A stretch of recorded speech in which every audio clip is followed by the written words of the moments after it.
You are watching the Tulane Chi Alpha Prayer Podcast. We are a community learning how to live from Jesus, and in this podcast we will explore how to build lives of faith and prayer with the help of Jesus and the Scriptures. Hey everybody, this is Matt talking about prayer.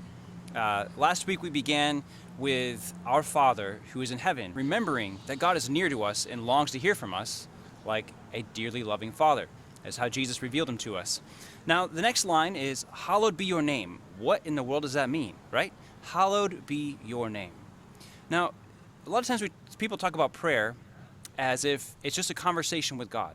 And that's clearly true in some sense if he is our Father who is near to us and wants to hear from us. When Jesus introduces prayer to his disciples, when they ask him, how should we pray, he gives us the Lord's Prayer. In the Lord's Prayer, it's an asking prayer.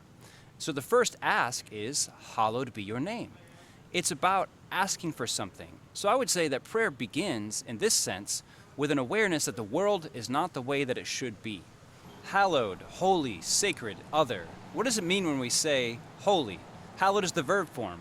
God is holy. In fact, the Hebrew scriptures say God is holy, holy, holy. Because when the Hebrew poets and the prophets wanted to say something was really great, they would double it. And so when they came to God's holiness, they tripled it. God is that holy. God is that other. God is that different than creation because God is uncreated. God is completely pure. In him, there is no shadow of turning. God is trustworthy because God is holy. God's character can be relied upon because God is holy. God is not reliant or dependent upon anyone or anything else. God simply is.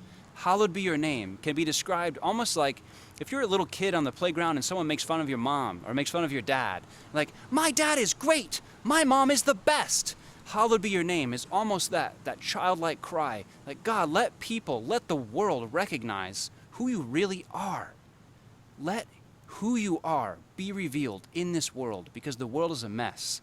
And the world rejects the holiness of God, but it needs the holiness, the perfection, the purity of God.